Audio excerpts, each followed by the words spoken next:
Before I head out, I take care of the basics. Nothing crazy, just things that keep me steady. Creatine, fish oil, hydration, stuff I've been taking for years. People complicate this part. I don't. It's just routine. Like brushing your teeth before you leave the house. Get it in, move on. That's it. This is my reset button right here. Soon as the hoodie goes up, everything else shuts out. Doesn't matter what happened today, what I'm thinking about, who texts me, none of that follows me into the session. So I'm sipping on some H&B and some L-carnitine right here. But one thing you have to know when you're consuming H&B is you want to take it with a little bit of carbs because it's going to help absorb. So what I got from my carb source that's fast acting is a little bit of honey.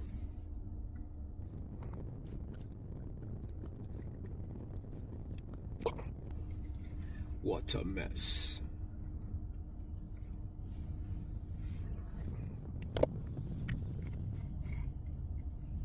So I'm literally gonna just down a little bit of it.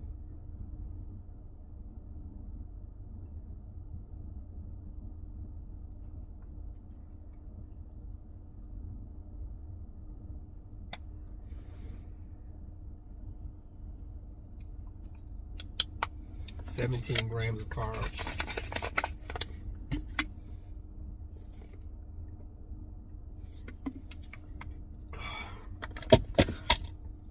Now we're ready to crush it. It's leg day, heavy session. Not gonna rush it, just settle into it.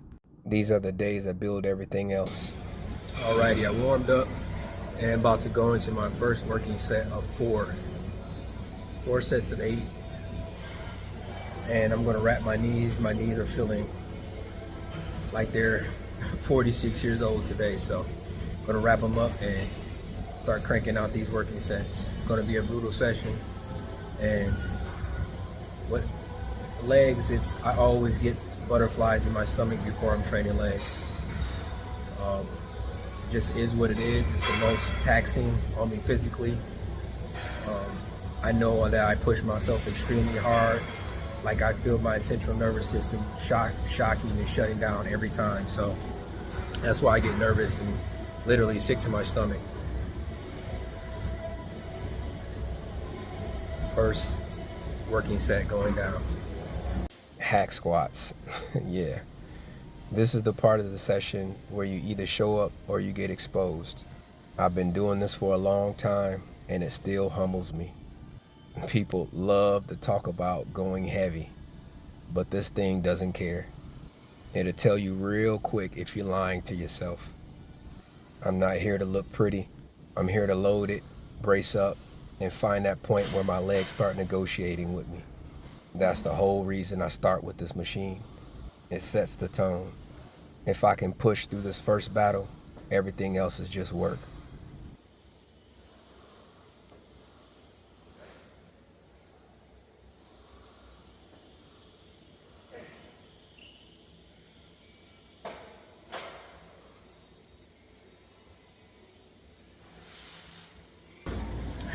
Whew. So, first exercise down, 4 sets of hack squat. Yeah, I'm dizzy.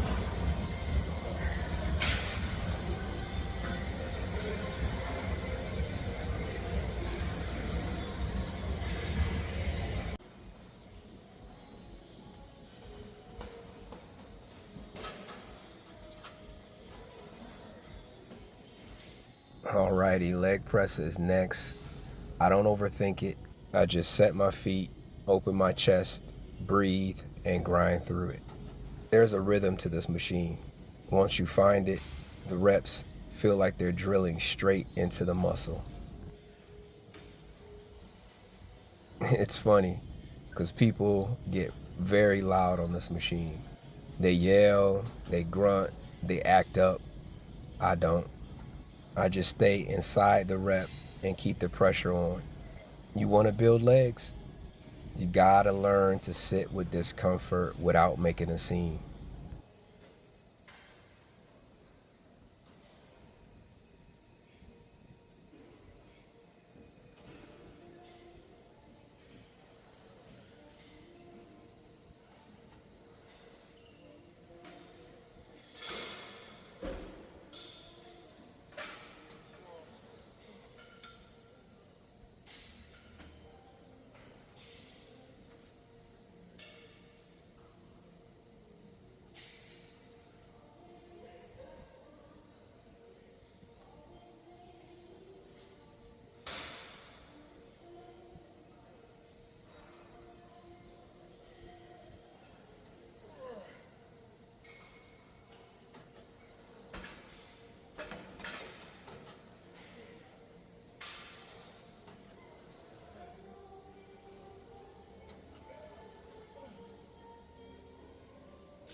Bulgarian split squats are a premium unilateral builder, pure quad and glute tension.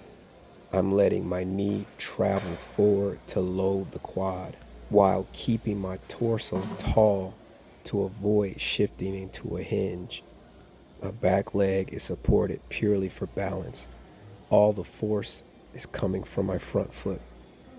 Control the descent, pause for stretch, and drive by pushing the floor. I'm not bouncing and I'm not rushing.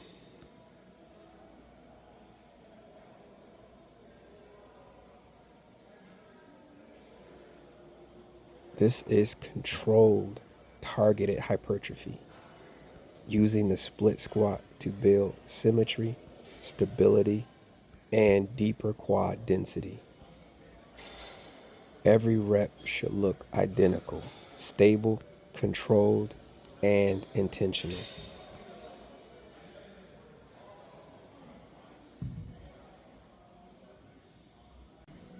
All right, the next movement is leg extension.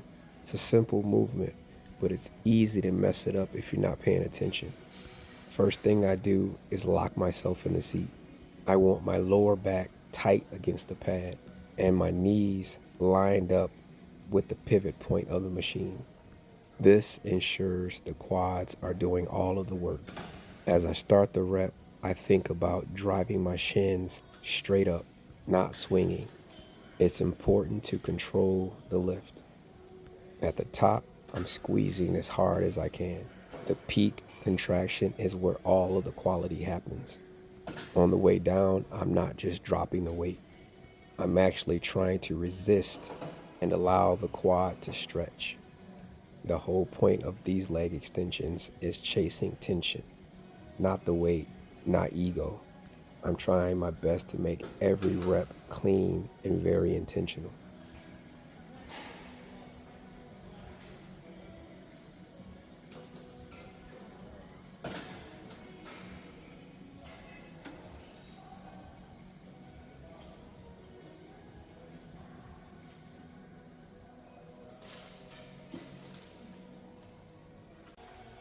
Okay, rope crunches is a movement where people can easily overcomplicate it. The goal is actually to curl your spine, not just pull the rope down with your arms. The first thing I do is lock my hips in place. I'm not sitting back and I'm not hinging.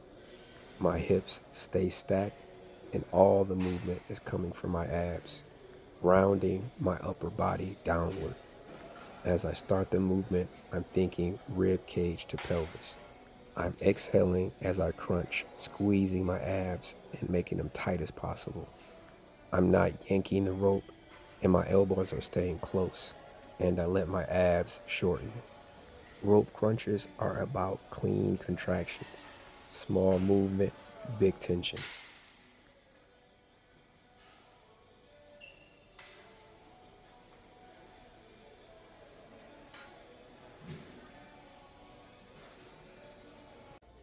All right, the key for leg lifts is controlling your hips. not just swinging your legs. The first thing I think about is keeping my core tight before I even start doing a rep. It's not about trying to get your legs high as possible, but more about curling your pelvis up into your rib cage. This is pure abdominal contraction. At the top of the movement, I pause for a brief second and squeeze my lower abs. Don't get caught up in swinging or creating false momentum.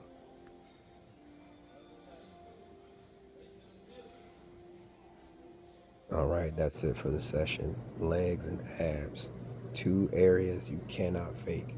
For me, it's all about consistency.